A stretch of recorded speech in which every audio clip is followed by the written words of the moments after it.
Hello friends, आज हम constitution of Pakistan 1973 के आर्टिकल 199 को डिस्कस करेंगे, जो कि हाई कोर्ट की ओरिजिनल जुरिसडिक्शन यानी कि रिट जुरिसडिक्शन के बारे में डिस्कस करता है। वर्ड रिट को डिस्कस करने से पहले इसके हिस्टोरिकल बैकग्राउंड को देखेंगे कि वर्ड रिट कैसे वजूद में आया। इंग्लैंड के कॉमन लॉ सिस्टम में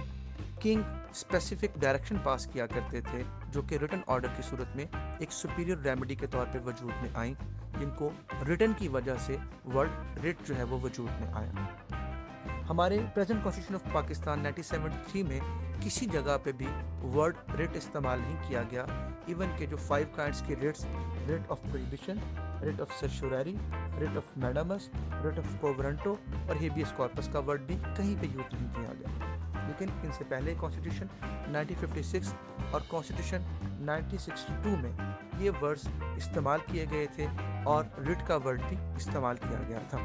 हमारे प्रेजेंट कॉन्स्टिट्यूशन में वर्ड ऑर्डर्स का वर्ड यूज़ किया गया है, जो कि इन रिट्स के मुतबादल के तौर पे 1973 के कॉन्स्टिट्यूशन में वजूद में आया। रिट की 5 काइंड्स को डिस्कस करने से पहले इस चीज़ का इयादा करना ज़रूरी है कि आर्टिकल 199 में जो 2 टर्म इस्तेमाल हुई हैं कि against a person and aggrieve party, against a person से मुराद कि ये रिट्स सिर्फ और सिर्फ पब्लिक फंक्शनरीज के अगेंस्ट ही फाइल की जा सकती हैं, जो कि कोई वफाकी या कोई सूबाई हुकूमत या कोई लोकल गवर्नमेंट के इंस्टीट्यूशन के तौर पे सामने आती है। रिट कभी भी किसी प्राइवेट पर्सन के अगेंस्ट जो है फाइल नहीं की जा सकती। इसी तरीके के साथ टर्म एग्रीव पार्टी उस शख्स के बारे में है जिसको लोकल स्टैंडाई हासिल है कि वो कोर्ट के सामने रिट की डायरेक्शन ले सके। मतलब कि वो शख्स जिसके कोई राइट को वायलेट किया गया है उसको एग्रीव पार्टी के तौर पे आर्टिकल 199 रिकॉग्नाइज करता है। रिट की रेमेडी एक डिस्क्रिशनरी रेमेडी है और इसे as a matter of right claim नहीं किया जा सकता, और ये सिर्फ उसी सूरत में क्लेम की जा सकती है जब आपके पास कोई दूसरी मुनासिब जो है वो दाद रसी ना हो, यानी कि नो अदर एडिक्वेट रेमेडी अगर अवेलेबल नहीं है तो फिर आप आर्टिकल 199 में रिट जुरिसडिक्शन में डायरेक्शन ले सकते हैं। रिस्पेक्टेड फ्रेंड्स, रिट्स को याद करने के और समझने के लिए इसकी तरतीब का याद करना बड़ी अहमियत का हामिल है। रिट की 5 काइंड्स में सबसे पहली तरतीब के हवाले से रिट ऑफ प्रोहिबिशन है। रिट ऑफ प्रोहिबिशन एक ऐसी डायरेक्शन है जो किसी अथॉरिटी के इलीगल, अनलॉफुल और विदाउट ऑफ जुरिसडिक्शन अगर वो कोई ऑर्डर पास करने जा रही है तो आप रिट ऑफ प्रोहिबिशन के जरिए उसके ऑर्डर पास करने से पहले उसे ऐसा ऑर्डर पास करने से रोकने के लिए जो डायरेक्शन लेते हैं, that is called writ of prohibition. Writ of सर्चुररी में अगर कोई अथॉरिटी कोई इलीगल या अनलॉफुल या विदाउट ऑफ जुरिसडिक्शन कोई ऑर्डर पास कर दे तो उस ऑर्डर को सेट असाइड करवाने के लिए और नल एंड वाइड डिक्लेयर करवाने के लिए आप जो डायरेक्शन लेते हैं उसे रिट ऑफ सर्चुररी कहते हैं। रिट ऑफ प्रोहिबिशन और रिट ऑफ सर्चुररी में एक ही मेजर डिफरेंस है कि रिट ऑफ प्रोहिबिशन में आप एक इलीगल और अनलॉफुल ऑर्डर पास होने से पहले एक डायरेक्शन लेते हैं, जबकि रिट ऑफ सर्चुररी में उस ऑर्डर के पास होने के बाद उस ऑर्डर को सेट असाइड करवाया जाता है। ये दोनों नेगेटिव रिट्स हैं जिसमें आप किसी अथॉरिटी के काम को नल एंड वाइड डिक्लेयर करवाते हैं। इसके मुकाबले में रिट ऑफ मैडामस, जो कि एक तीसरी इंपॉर्टेंट रिट है, ये एक ऐसी रिट है जिसमें किसी के राइट के वायलेट होने के बाद पब्लिक फंक्शनरीज को कोई पॉजिटिव वर्क करने के लिए ऑर्डर किया जाता है, जिसमें कोई डायरेक्शन पास की जाती है कि किसी शख्स के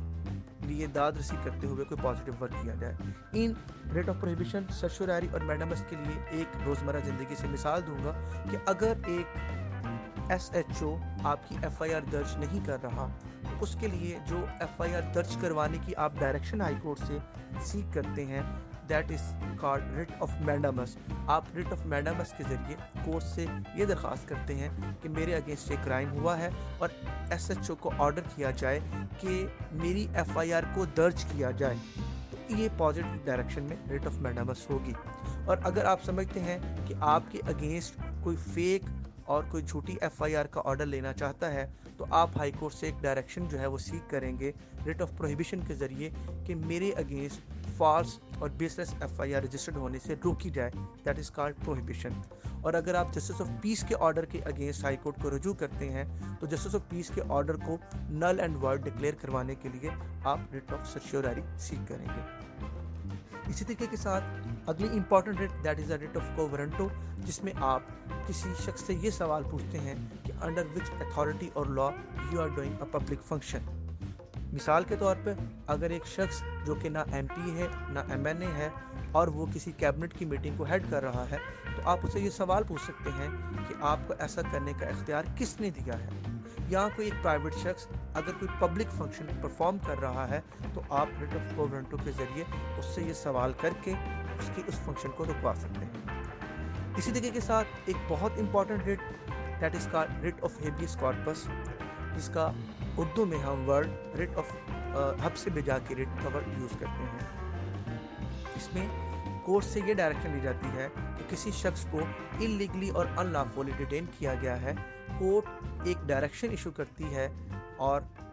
हेबियस कॉर्पस का वर्बल मीनिंग ये है कि ब्रिंग द बॉडी, और हुक्म दिया जाता है कि डेटन्यू को कोर्ट के सामने पेश किया जाए। कोर्ट इस चीज़ की तसल्ली करती है आया कि इस शख्स की डिटेंशन लीगल है कि इल्लीगल है, और अगर उसकी डिटेंशन इल्लीगल है तो कोर्ट उस शख्स को रिहा करने का हुक्म देती है। स्टूडेंट्स, ये 5 रिट्स की